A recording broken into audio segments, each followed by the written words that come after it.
When you're deeply focused on your work, you forget how it looks to others. Unless, like me, you're an agnostic Jew. What you're deeply focused on is Islam, and you've just finished writing a biography of Muhammad.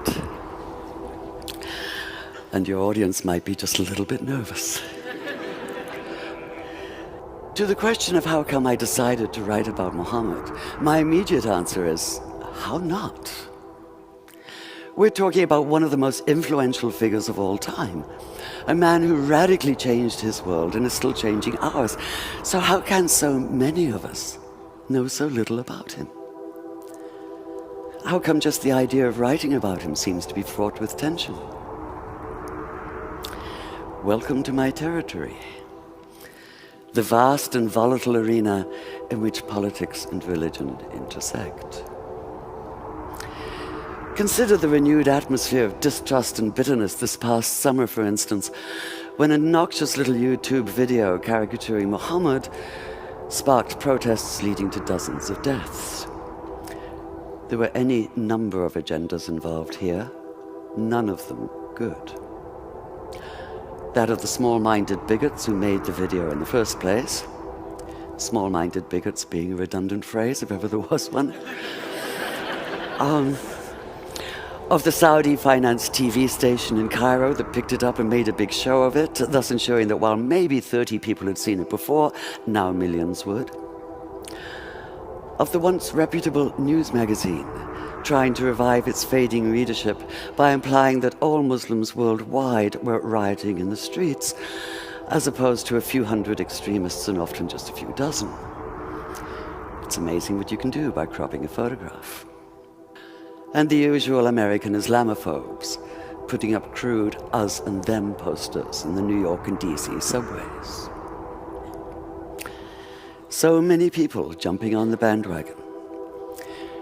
But where was Muhammad himself in all this? Where was the man who listened to the Quran telling him, and by extension all Muslims, to pay no attention to taunts and mockery? Ignore them, it keeps saying. Let them be. Turn your face away. Or in the words of Jesus, turn the other cheek. While Muhammad has certainly been distorted by his detractors, he sometimes seems to have been equally distorted by the loudest of his self-proclaimed defenders, which makes it all the more urgent that we know who he really was. Yet the millions, if not billions, of words that have been written about him often seem to obscure as much as they reveal. The more of them I plowed through, the more it felt as though he were being weighed down by the sheer accumulated mass of them. What I wanted was a real feel for the man himself.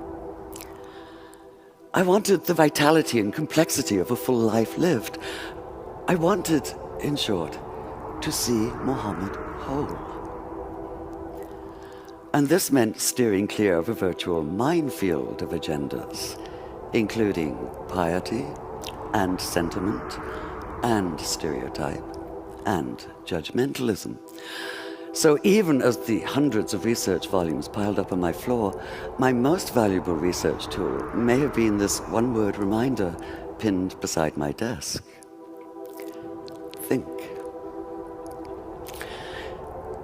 Take the pivotal moment of Islam, for instance, which is what happened to Muhammad one night in the year 610 on a mountain just outside Mecca.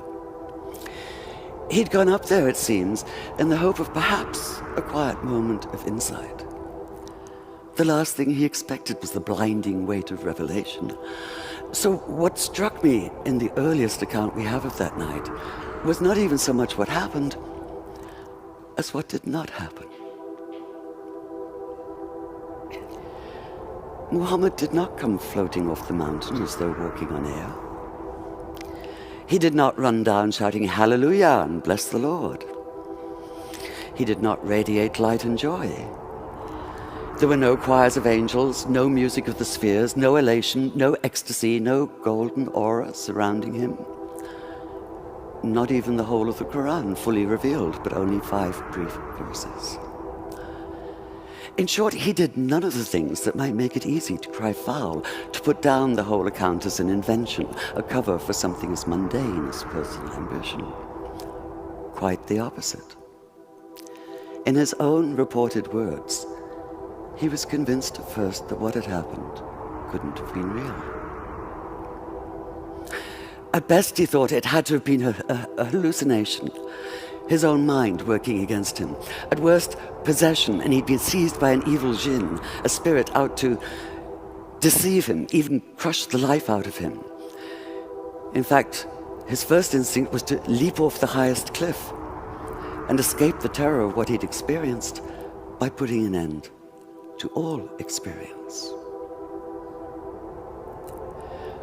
Whether you believe the words he heard that night came from inside himself or from outside, it seems absolutely clear that Muhammad did experience them, and that he did so with a force that would transform his sense of himself and his world. So that initial panicked disorientation, that sundering of everything familiar, that feeling of being overwhelmed by a force larger than anything the mind can comprehend, strikes me as utterly real. It's the only response that makes sense. It's the only sane response, the only human one.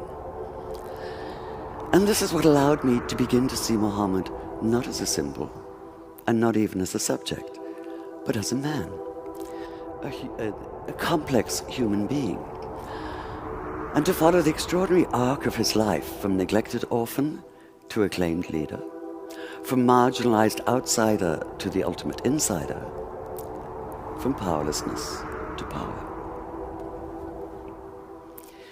One thing I knew from the beginning, however: if I was to do justice to this remarkable story, if I was to bring it alive on the page, it had to be written in good faith. Now, I do realize there may be a certain irony in an agnostic standing here talking about good faith, but there's been so much bad faith in every sense of the term, and we have to get beyond it, all of us. Whether we're secular or religious, theist or atheist or anywhere in between, we are all impacted by the words and actions of extremists. What happens in one tiny corner of the world now reverberates globally. But whether we live in Tehran or in Tel Aviv, in New York or in New Delhi, we do have a choice. We can refuse. Refuse, that is, to allow ourselves to be led by anger and suspicion. Refuse to allow ourselves to be manipulated by extremists of all stripes. Refuse their narrow vision, their comic book distortions, their miserably small minds. We have to reclaim the narrative, the full narrative, beyond stereotypes, beyond snap judgments, beyond headscarves. Just as we need to see Muhammad whole, so we need to start seeing each other whole, in good faith. Thank you.